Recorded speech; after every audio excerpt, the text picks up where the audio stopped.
Hey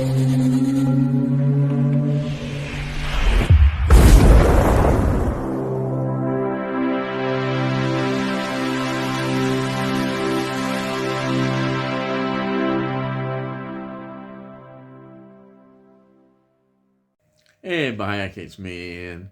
And in today's video, well, I'm looking at this. This is the L-shaped room from 1962. Now this is a black and white film, and it's 126 minutes long. Rotten Tomatoes give it 67%, which is, I suppose, fairly good for them. I think this is classed really as a kitchen sink drama, that phrase that popped up with a series of films of this particular era and time. And it's very much this sort of, to me, it's like it's before the 60s. The 60s, everybody sort of romanticizes about and began before the Beatle era, really. When we got this, development of the 60s. It's still very much got a very post-war feel from the 1950s. The music, you notice, is very sort of jazz orientated. With a bit of rock and roll influence, but you just notice all these sort of factors, and it's very much part of that style, and gives you a good snapshot of that era. Now, it's based on the novel The L-Shaped Room, which was written in 1960 by Lynn Reed Banks, whose children's novel, The Indian in the Cupboard series from 1980, is very well known and thought of. Richard Attenborough, the wonderful Richard Attenborough, was a producer of this film. Now, its screenplay and, of course, direction, the director is by Brian Forbes. Now, films that he directed: Whistle Down the Wind, 1961, Seance on a Wet Afternoon, 1964. I've mentioned that film a lot. I love that film. Richard Attenborough is in that film, and he's fantastic. The Whisperers, 1967, Deadfall, 1968. He also, in this era, he wrote The Man Who Haunted Himself, 1970, which is a brilliant Roger Moore film. He also directed The Stepford Wives, The Slipper and the Rose, 1976, The Naked Face, 1984, which also stars Roger Moore. And I didn't realise this, that he wrote Chaplin, the biog of Charlie Chaplin from 1992, which is a well thought of film indeed. Yeah. So he wrote the screenplay for that. In the music, we've got a jazz club scene, which is rather good, actually. It's pretty cool. And the music there is written by John Barry. Yes, John Barry. And the other music that we hear is Brahms' Piano Concerto No. 1 in D minor, Opus 15. That's a lovely piece as well. Absolutely lovely hearing that. So let's talk about the cast. It stars Leslie Caron, who plays Jane Fawcett. She's a French-American actress. She was in An American in Paris, 1951. She was in A Lily, 1953. The Glass Slipper, 1955. Now, Gigi, 1958, which was an award-winning performance. She's in that. She was in Fanny, 1961. Is Paris Burning, 1966. Chandler, 1971. The Man Who Loved Women, 1977, which is a Francois Truffaut film. She was in Valentino, 1977, a film that doesn't get that mentioned a great deal.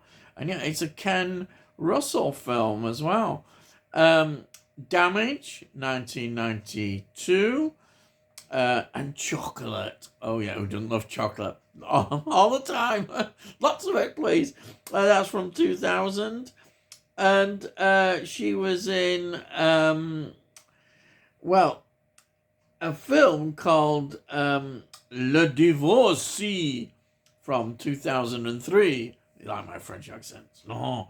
That's a James Ivory film as well. And she's in that one, 2003, yeah. Le Divorce. Yes. And then we have got in the cast Tom Bell, who plays Toby.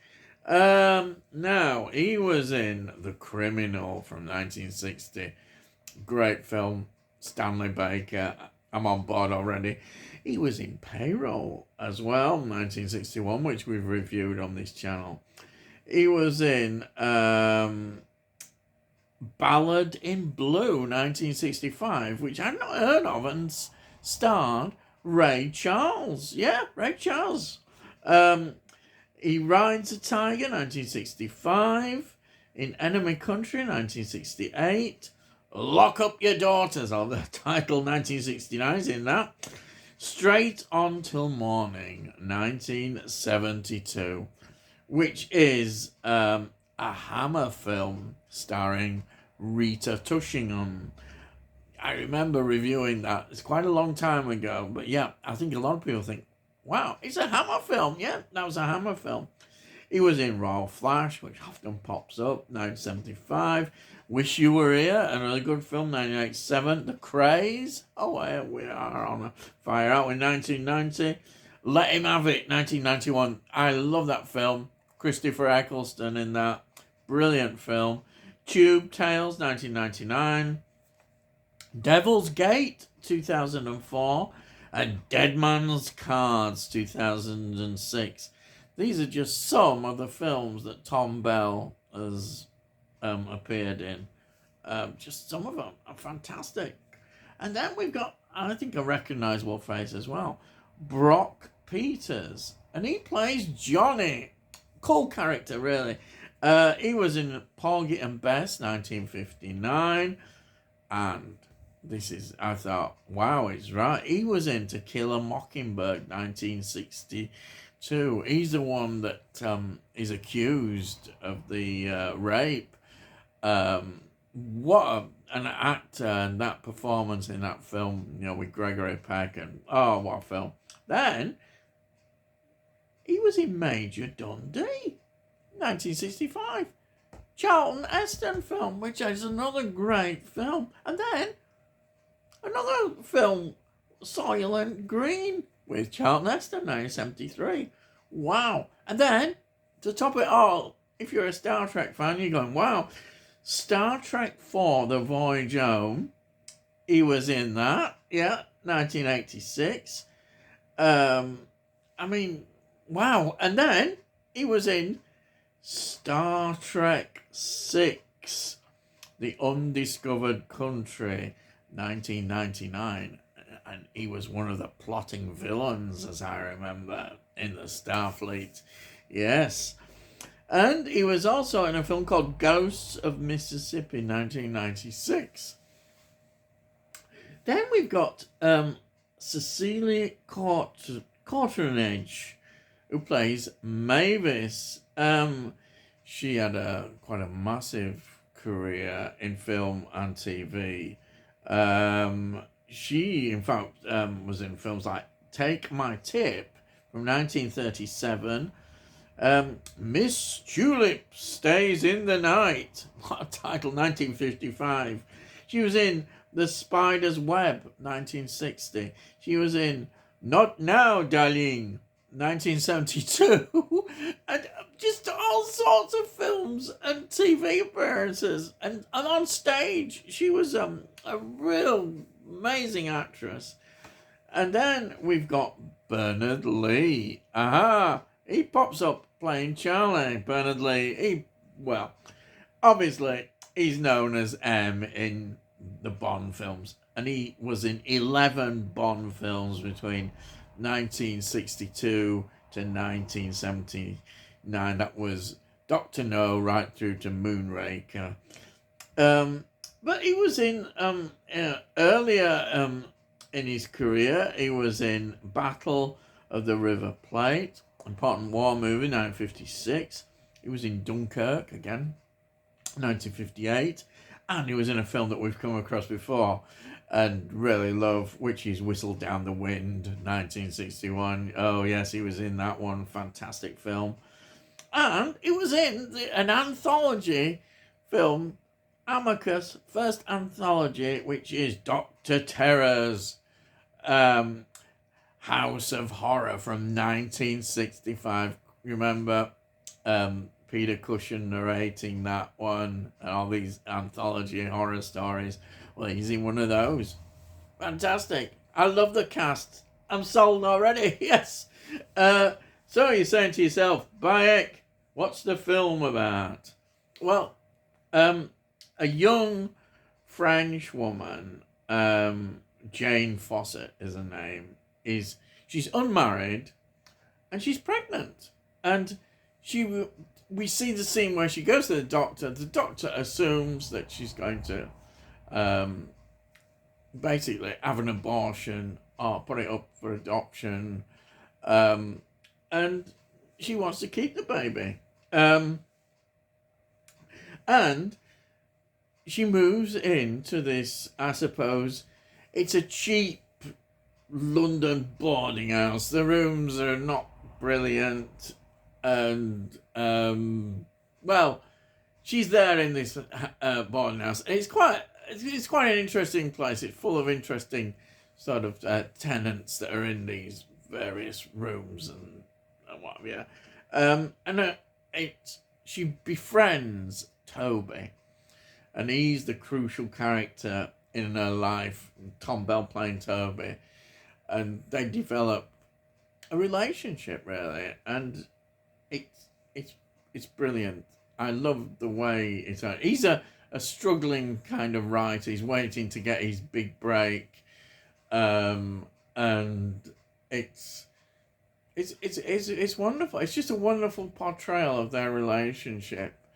It's also quite hard hitting as well in places, as we discover more about what is going on in that.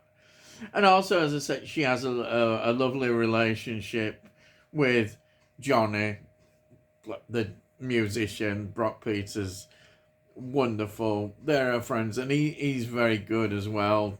Their friendship, absolutely, you can't help but love this film. It's one of those films that you think, wow, this is good acting. It's a good snapshot, as I said, of the period.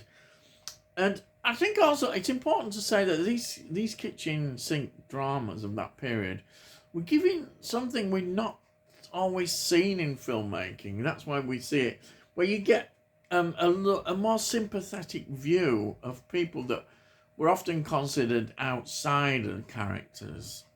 It's like in here we get mentioned about the one of the tenants is a lesbian, and she's talking about her past relationships. We see that, and we see people like Johnny, who's a black character, black guy. Again, it's showing him in a very good light. Again, this is the enlightened period that is opening up in cinema, and it's wonderful. And the fact that she's an unmarried mother, wanting to keep the baby, again, is another significant part of the film. And it's not judging people as well, which is a great thing. There's no moral, pointing out which you do get in some films. And as I said, this is the wonderful era that is happening, and into the 60s, leading into what the 60s become. You know, it is all of the 60s becomes about freedom of the individual more, and there's the opening up with Beatlemania and the fight with tradition, really, as well. And this film is showing just just pre that period, this period, as I said, the post-war period, how things are beginning to change already. We're seeing it, and this was just expressing that. I think that was brilliant. I really love this film for showing that, and it's a very enjoyable film. The acting is first class.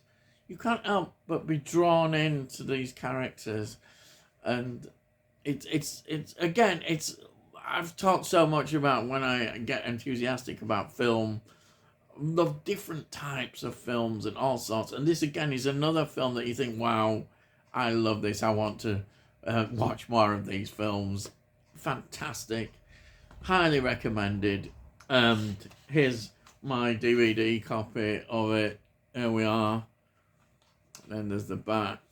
Unfortunately, there's no extras on this.